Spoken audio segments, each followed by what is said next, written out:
The title of my book is James and the Giant Peach by Ronald Dahl. It is a fantasy fiction. There are many main characters in the story. James Haley Trotter is a 7-year-old orphan and the hero of this story. He is lonely, sad, miserable, and mistreated. James is a dreamer, adventurous, and loves nature. He is curious, trusting, and a believer in magic. James is a natural-born leader, smart, kind, brave, wise, and problem solver.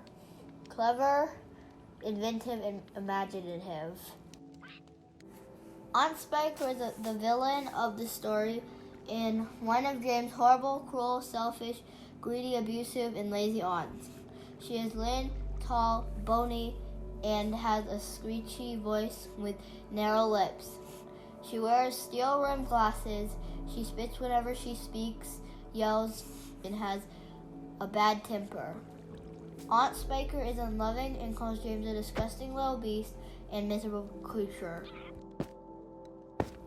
Ladybug is a proud, giant talking insect, red with 9 black spots who eat garden pests.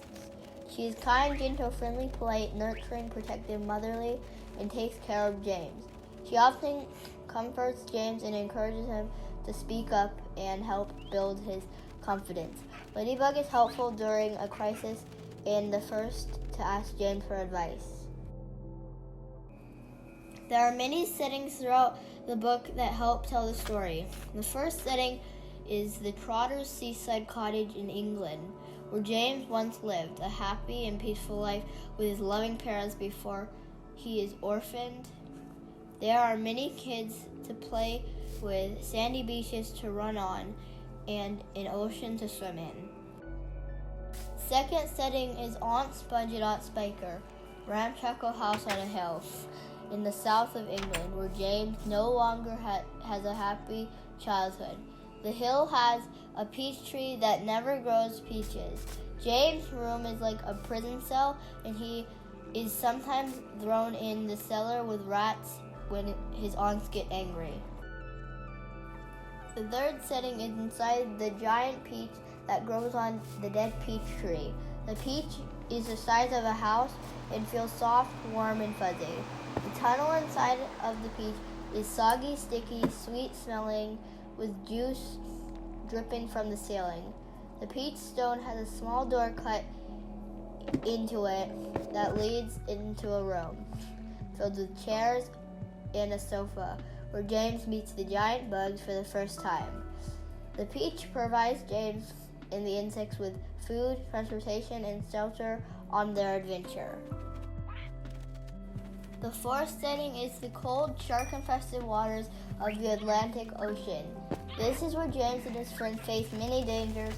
They escape hungry sharks by making the peach fly and then battle cloudmen above the clouds.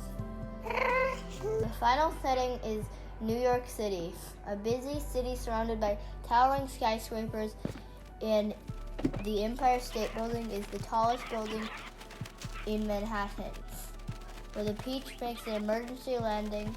New York City is where James and his bug friends decide to live. James' peach stone house is placed in Central Park. The problem in the story is that James is an orphan who lives with his mean and abusive aunts. James is sad, unhappy, lonely, miserable, and dreams of a better life. One day, a mysterious old man promises James that his problems can be fixed with a bit of magic. James is given a bag of powerful magic green crystals, but he accidentally spills them around the roots of the lifeless peach tree and fears he had lost his chance to escape his miserable life. But fantastically, a strange thing happened. Soon a giant peach grows on the fruitless peach tree. James tunnels through a hole in the peach where he meets friendly giant talking insects. The solution to the problem: James and the giant bugs escape inside the rolling giant peach, which squishes his horrid aunts, lands in the sea, and their magic adventure begins.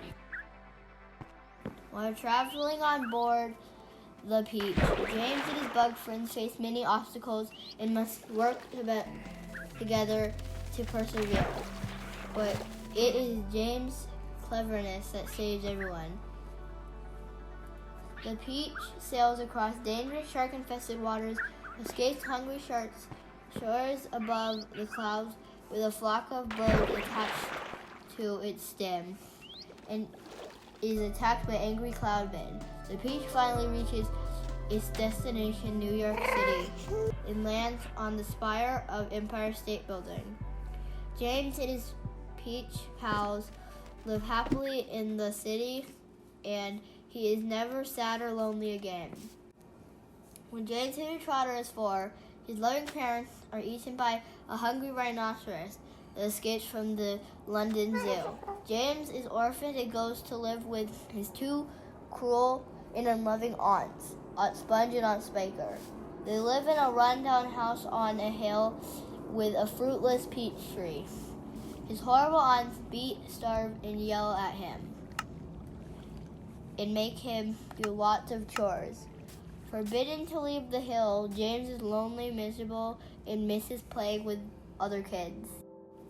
One day when James is 7, a mysterious man gives him a bag of magical crocodile tongues with great power. He promises that if James drinks the magical crystals, it will give him happiness.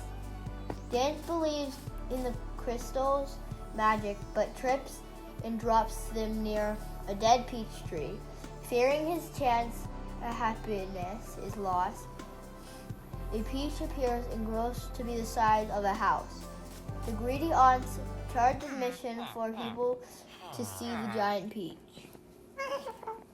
One night, James crawls inside a hole in the peach tunnels to the center and finds the peach stone with a magical door to a room. James is frightened to find talking giant insects that change by the magic crystals sitting on couches and chairs. James, Miss Spider, Centipede, Earthworm, Ladybug, Glowworm, Silkworm, and Old Green Grasshopper become great friends. James and the bugs make a great escape. Centipede bites through the stem. The peach rolls swiftly downhill, flattening his mean aunts, falls off a cliff, and floats into the sea. Suddenly, the peach is attacked by hungry sharks, so James comes up with an idea to make the peach fly by using earthworm as bait to lure seagulls. Miss Spider and Silkworm spin silk thread. James uses it to loop hundreds of seagulls and attach them to the stem, and the peach takes flight. While in the air, they flee cloudmen who pelt them with hail. Finally, James and his friends see the New York City skyline and start to land. The peach plummets, lands on the spire of the Empire State Building as the city onlookers panic. James introduces his kind bug friends. They all become famous, and the city throws a parade in their honor. Hungry children eat up the peach, leaving the peach stone. It is now James' home in Central Park. James has lots of visitors and is never lonely again, and writes about his adventures. James and his bug friends are successful and live happily ever after in the city. Yes, I would recommend this book because the book is full of magic, talking bugs, and adventure that keeps you turning the page. It is a wonderful story about friendship, hope, and teaches you to never give up on your dreams. It has so many funny, brave, and lovable characters that prove nothing is impossible if you just believe. After you read the book, you should watch the movie and compare it.